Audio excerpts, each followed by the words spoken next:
आप सभी को प्रणाम। जय गुरुदेव। आज के स्वाध्याय से पहले सभी मिलकर गायत्री मंत्र करेंगे। ओम भूर्भुवः स्वः तत्सवितुर्वरेण्यं भर्गो देवस्य धीमहि धियो यो नः प्रचोदयात्। आज सुनेंगे सूर्य का भौतिक दृष्टि से ही नहीं आध्यात्मिक दृष्टि से भी महत्व है। सूर्य का भौतिक दृष्टि से ही नहीं आध्यात्मिक दृष्टि से भी महत्व अपनी जगह अलग ही है। उसे सविता देवता प्राण ऊर्जा का महत्व स्रोत कहा गया है। इन दिनों ब्रह्मा, विष्णु, शिव, राम, कृष्ण, दुर्गा, गणेश, हनुमान आदि देवताओं का बाहुल्य है। सूर्य मंदिरों की संख्या इनकी तुलना में कम है, तो भी पुरातन काल के देवालों पर दृष्टिपात करने से प्रतीत होता है कि किसी समय सूर्य ही प्रमुख देवता था और उसी की उपासना को प्रमुखता प्राप्त थी। मंदिर भी उन्हीं के बनते थे। 500 वर्ष से पुराने मंदिरों में उन्हीं की बहुलता है। ग्वालियर क्षेत्र में एक पुरातन सूर्य मंदिर था, जिसके अवखंडर ही शेष हैं। साकाल के सूर्य मंदिर का उल्लेख हैंसंग ने किया है। मोढेरा, गुजरात, कोणार्क, खजुराहो, तिरुपति बालाजी, उत्तर प्रदेश के पुरातन सूर्य मंदिर यद्यपि जरा जीर्ण स्थिति में जा पहुँचे हैं, तो भी यह साक्षी प्रस्तुत होता है कि कभी भारत में सूर्य उपासना की प्रधानता रही है। वृत्ताकार सूर्य को बालाजी कहते हैं। बालाजी के नाम से मध्यकाल में सूर्य की उपासना होती रही है। अब कोई इस शब्द का अर्थ हनुमान जी से भी लगाते हैं।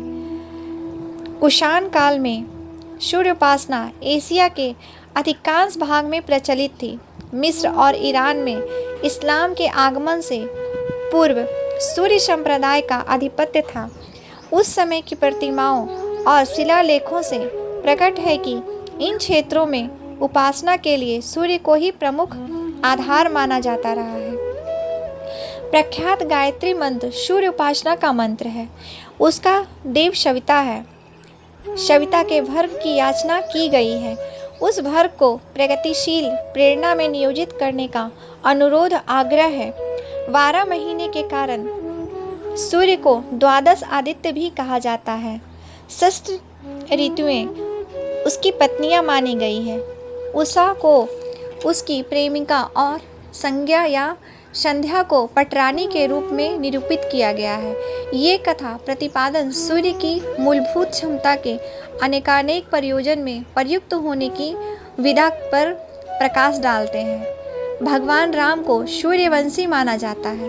कुंती ने कर्ण को सूर्य उपासना के आधार पर उत्पन्न किया था, इसलिए वह भी प्रकांतर से सूर्यवंशी हुए। चंद्रमा भी सूर्य से ही प्रकाश ग्रहण करता है, इसलिए चंद्रवंशी भी सूर्य उपासना में ही वैसे ही अनुरक्त प्रकट करते हैं। हिंदू देवताओं का संख्या विस्तार जितनी तेजी से हुआ है, उसे देखते हुए आश्चर्य होता है। सभ्यता के आरंभ में सूर्य ही एकमात्र उपास्य थे। प्रत्यक्ष देवता के रूप में वही सर्वसाधारण के सामने रहता था। उसके कारण मिलने वाली गर्मी रोशनी से न केवल देखने की सुविधा होती है, वरन जीवनचर्या के साथ जुड़े हुए अनेकानेक प्रयोजन भी पूरे होते हैं। इस तथ्य को जैसे जैसे अधिक अच्छी तरह से समझा गया, वैसे वैसे सूर्य का महत्व भी अधिक अच्छी तरह समझा गया। रात्रि के अंधकार में होने वाली असुविधा ने इस तथ्य पर तुलनात्मक अध्ययन का अवसर प्रदान किया और लोग सूर्य की गरिमा के प्रति अधिकाधिक श्रद्धावान होते चले गए। अरुणोदय तथा अस्त काल में उनकी पहुंचाई एवं विदाई के लिए संध्या वंदन का नियम बना। इसके लिए सूर्योपासना का सरल किंतु भाव भरा विधान अपनाया गया। अभ्यर्थना उपचार में सूर्यगाधन के रूप में जल चढ़ाने की परंपरा चली। सर्वसाधारण के लिए वह सर्वसुलभ जो थी। अन्य देवताओं का उद्भव संभवतः सूर्य परिवार के रूप में ही हुआ। सप्तवर्ण सप्त अश्व को जब सूर्य का अवांछनीय अंग माना गया तो फिर उनकी पृथक पृथक स्थापना और अवस्थाना की उमंग उठी और व्यवस्था बनी होगी। वैदिक देवताओं में 7 प्रमुख हैं। ऋषियों में भी मूर्धन्य 7 ही थे। 7 लोक 7 महाद्वीप की मान्यता भी सूर्य विज्ञान के भेद प्रभेदों पर प्रकाश डालने के रूप में अभिव्यक्त होती है। सुविदित है कि शरीर में रस, रक्त, मांस, मेदा आदि 7 धातुएं हैं। सूक्ष्म शरीर में षष्ठ चक्रों और उनके अधिपति सहस्त्रार को मिलाकर सप्त धाराएं बनती हैं। रत्नों में 7 ही प्रमुख हैं। स्वर सप्तक की तरह इन सभी को संगीत सूर्य के सप्तस्वों के साथ बैठती है। अध्यात्म और विज्ञान की दोनों ही धाराएं यह बताती है कि चेतना और प्रकृति के दोनों ही क्षेत्रों में जिन सप्त धाराओं के प्रभावित होने की परिकल्पनाएं की गई हैं वे सूर्य से संबंधित हैं। पुराणों में इन्हें भगवान मंदिर के सप्त सभासद भी बताए गए हैं। कहीं कहीं पत्नियां भी कहा गया है।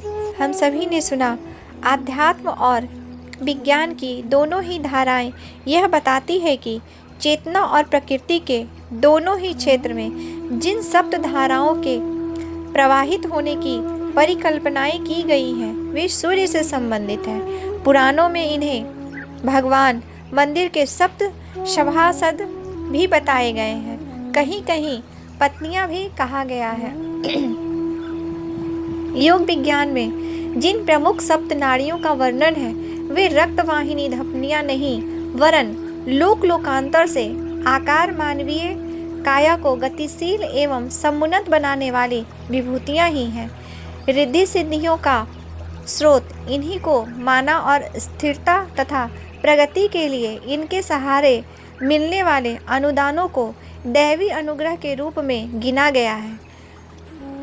कालगणना में सप्ताह का सर्वाधिक महत्व है। ज्योतिर्विज्ञान का गति चक्र इन्हीं के आधार पर आगे बढ़ता है। ऋग्वेद में कहा गया है, धरती आकाश सूर्य की पत्नी है, वह उसके प्रति समर्पित है। बादलों के मध्य में वह गर्भ धारण करती है। उस निषेचन के फलस्वरूप प्राणी वर्ग का प्रजनन करती है। मंदिर निर्माण के इतिहास में वाराह पुराण के अनुसार राजा शांब ने 3 सूर्य मंदिरों की स्थापना की। उदयगिरी एवं सांबपुर क्षेत्र में कराई गई। उनमें क्रमशः प्रातः, मध्या और अस्तकाल सूर्य की प्रतिमाएं हैं। चीनी तीर्थयात्री हैंसंग ने अपने यात्रा वर्णन में सांबपुर के सूर्य मंदिर में अवस्थित स्वर्ण प्रतिमा का वर्णन किया है। डांसन ने अपनी पुस्तक हिस्ट्री ऑफ इंडिया में इसी इतिहास को 230 मन सोने से बनी बताया है और सन 712 के मुस्लिम आक्रमण से उसके नष्ट होने का उल्लेख किया। वैदिक देवताओं में इंद्र, अवर्मा, पूष, मित्र, वरुण, विष्णु, तवस्ट आदि नामों का वर्णन है। वे प्रकारांतर से सूर्य के ही अर्थबोधक नाम हैं। इस प्रकार वेदों में पाए जाने वाला बहुदेवाद भी अंततः एक ही ब्रह्म को सद्विदों द्वारा बहुधा वेदांतित की मान्यता में समेट लेता है। सविता की उपासना में सूर्य स्थान और सूर्य दान की विशेष महत्व है। हाथ ऊंचे करके सूर्य स्थापना में भी गायत्री जप किया जाता है और सूर्य के रूप में भी गायत्री मंत्र का ही प्रयोग होता है। स्कंद पुराण में कहा गया है, गायत्री मंत्र द्वारा अभिमंत्रित जल का जिसने 3 बार सूर्य के समक्ष अर्घ प्रदान किया उसने तीनों लोकों की भलाई के लिए बहुत कुछ किया। 3 अंजलियों का अर्घदान 3 लोकों के कल्याण के लिए है। ऐसा अर्घदान गायत्री युक्त होना चाहिए। पिछले अध्ययन में हम सभी ने सुना सविता की उपासना में सूर्योपस्थान और सूर्य अर्घदान की विशेष महत्व है। हाथ ऊंचे करके सूर्य प्रस्थान में भी गायत्री जप किया जाता है और सूर्य अर्घ के रूप में भी गायत्री मंत्र का प्रयोग होता है। स्कंद पुराण में कहा गया है, गायत्री मंत्र द्वारा अभिमंत्रित जल का जिसने 3 बार सूर्य के समक्ष अर्घ प्रदान किया, उसने तीनों लोगों की भलाई के लिए बहुत कुछ किया। 3 अंजलियों का अर्घदान 3 लोगों के कल्याण के लिए है। ऐसा अर्घदान गायत्री युक्त होना चाहिए। आगे सुनेंगे स्कंद पुराण। काशी खंड पूर्वार्ध में सूर्य और गायत्री को वाच्यवाचक की कथयक और कथन की उपमा दी गई है। दोनों की एकात्मता सिद्ध की गई है। गायत्री उपासक की परम गति सूर्य लोक में पहुँचने के रूप में मानी गई है। पद्म पुराण में कहा गया है, जो जितेंद्रियां ब्रह्मपरायण गायत्री की उपासना करता है वह जीवन मुक्त होकर सूर्य लोक में परम पद प्राप्त करता है। जो संध्या उपासना करता है वह ब्रह्म की ही उपासना करता है। यह पर ब्रह्म क्या है? इसका उत्तर देते हुए छंदोग्य में कहा गया है, आदित्यो ब्रह्म, अर्थात उस ब्रह्म का प्रतीक आदित्य है। तैत्तिरीय अरण्यक में भी इस मत की पुष्टि की गई है, अर्थात यह कहा गया है आदित्य ही ब्रह्म है। गायत्री विनियोग में उसका देवता उद्गम स्रोत सविता माना गया है। यह सविता और आदित्य एक ही है। सतपथ ब्राह्मण में कहा गया है, यह आदित्य सूर्य की सविता है। इस मत की पुष्टि दैवत्य कांड में भी मिलती है। कहा गया है, आदित्य को ही सविता कहते हैं। सारे वैज्ञानिक प्रमाण एवं अपतवचन सविता की महत्व का ही प्रतिपादन करते हैं। महाप्रज्ञा गायत्री की उपासना में सविता की ही प्रकांतर से आराधना की जाती है एवं उस दिव्य प्रकाश से स्वयं को ही नहीं, सृष्टि के हर प्राणधारी को जीवन चेतना, सत्य प्रेरणा प्रदान किया जाने की प्रार्थना की जाती है। चिंतन को बहिरंग से मोड़कर अंतर्मुखी बनाकर हर कोई सूर्य की दिव्य सामर्थ्य का लाभ उठाता रहता है। सौरमंडल के विविध ऊर्जा प्रवाहों का मूल स्रोत सूर्य स्वयं है। अन्य सब इसी की शक्ति से अनुप्राणित संचालित है। इसी वजह से इसे ग्रहों का अधिपति भी माना गया है।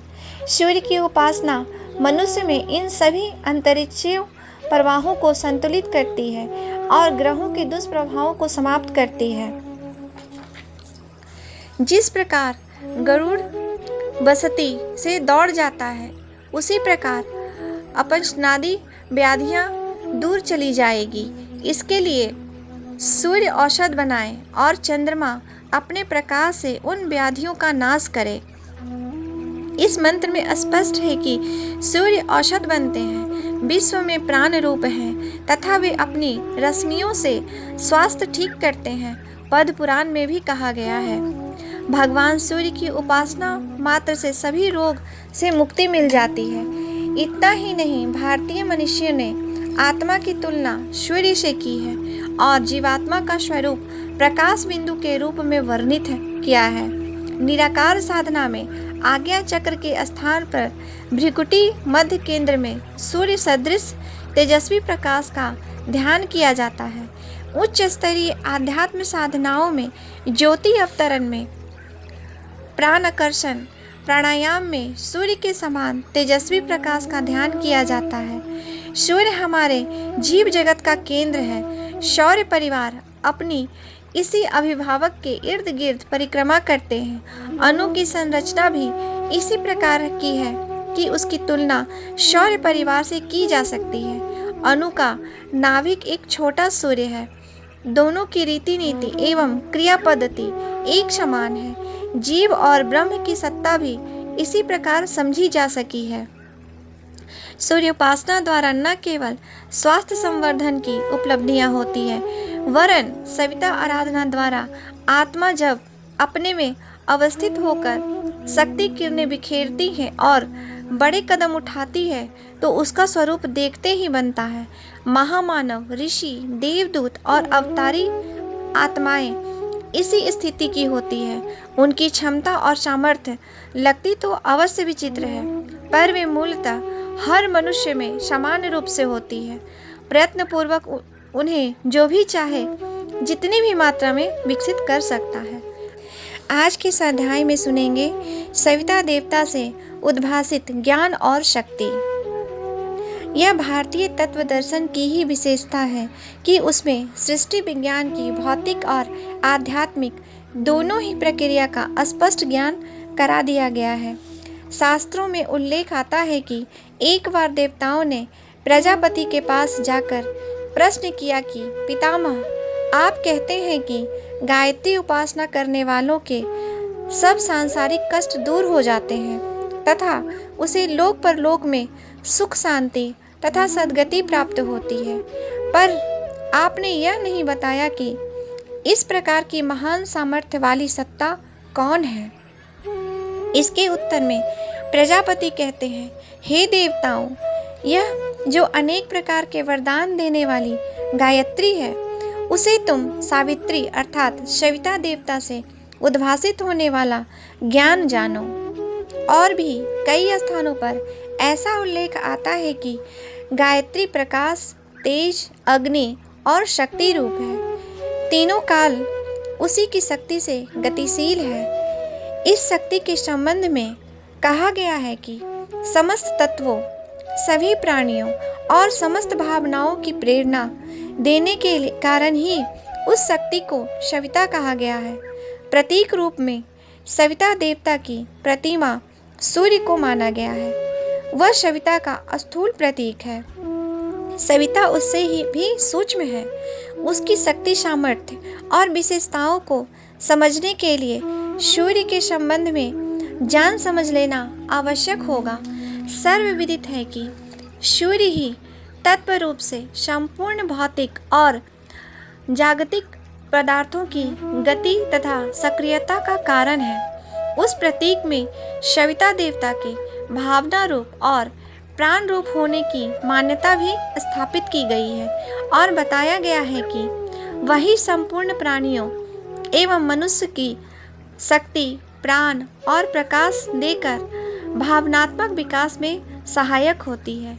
इस संबंध में कुछ अधिक जानने, विश्लेषण करने का प्रयत्न नहीं किया गया। अन्यथा प्रतीत होता है कि ऋषियों और तत्वदर्शियों की ये गमनिष्ठाएं पूर्ण वैज्ञानिक एवं सत्य है। जो बातें उन्होंने लाखों वर्ष पूर्व लिख दी थी, विज्ञान आज उसी की सत्यता की साक्षी देने लगा है। सविता देवता के स्थूल भाग का बहुत थोड़ा सा भाग ही वैज्ञानिक अभी जान पाए हैं, पर जो कुछ जान सका है वो भी भारतीय मान्यताओं के प्रतिपादन की दृष्टि से कम नहीं है। स्थूल दृष्टि से सूर्य आग का एक विराट तप्त गोला दिखाई देता है। वैज्ञानिकों के अनुसार नदी के तेज प्रवाह में जिस प्रकार भंवर पड़ते हैं, उसी प्रकार सूर्य के गर्म द्रव में की भी तेज भंवर पड़ते हैं और उससे हजारों मील लंबी आग की लपटें उठती हैं। सूर्य के उसी प्रकाश से पृथ्वी में जीवों को जीवित रहने के लिए अवश्य ऊर्जा प्राप्त होती है तथा पृथ्वी के अतिरिक्त दूसरे अन्य ग्रहों का वातावरण व परिस्थितियां विनिर्मित होती है। पृथ्वी ही नहीं, पूरे सौरमंडल में जिस किसी भी ग्रह नक्षत्र पर जीवन है, सूर्य उसका आधार है। सभी प्राणी सूर्य से ही शक्ति ग्रहण करते हैं और उससे प्राप्त उस ऊष्मा के बल पर ही जीवन जीते हैं। जिस तापक्रम पर मनुष्य तथा अन्य जीव जंतु रहते हैं, वह सूर्य के कारण ही स्थिर और संतुलित रहता है। भारतीय ऋषियों ने इसलिए सूर्य को जीवनदाता और सृष्टि का प्राण कहा है। जीवनदाता और सृष्टि का प्राण सूर्य वैज्ञानिकों के अनुसार आकाश में दिखाई देने वाले असंख्य तारों में से एक है। ऋषियों ने ठीक ही गाया है, सविता वै प्रश्नवा निवेशे। सबको उत्पन्न करने वाला परमेश्वर सविता देवता सूर्य ही है। सूर्य से उत्सर्जित होने वाली प्रचंड शक्ति अपने प्रभाव समेत पदार्थों में भी समासीन हो जाती है। यही कारण है कि स्वास्थ्य संरक्षण के लिए सूर्य प्रकाश के सानिध्य में अधिकाधिक रहना आवश्यक माना गया है। एक अर्थ में सूर्य का प्रकाश भोजन और जल से भी अधिक आवश्यक है। शरीर को पर्याप्त धूप मिलने से रक्त में लाल कणों की मात्रा आवश्यक रूप से संरक्षित रहने लगती है। यदि ऐसा न हो, सूर्य का प्रकाश न मिले तो यह मात्रा घटने लगती है और उनमें जल तत्व बढ़ने लगता है। रक्तल्पता तथा रक्त संबंधी अनन्य विकार पैदा होने लगते हैं। जीवधारियों का जीवन सूर्य प्रकाश से कितना घनिष्ठ रूप में संबंध रखता है, इसका एक उदाहरण पेड़ पौधे भी हो सकते हैं। अगर किसी पौधे को सूर्य के प्रकाश से वंचित कर दिया जाए तो जल्दी ही उसमें क्लोरोफिल बनने की प्रक्रिया बंद हो जाती है तथा वह क्षीण और मलिन होने लगते हैं। इस संबंध में भी किए गए एक सर्वेक्षण के अनुसार शहर की गलियों और संकरे स्थान में खुले स्थानों की अपेक्षा अधिक लोग बीमार पड़ते हैं तथा अल्प आयु को प्राप्त होते हैं। आज के लिए यहीं तक। आप सभी को प्रणाम। जय गुरुदेव।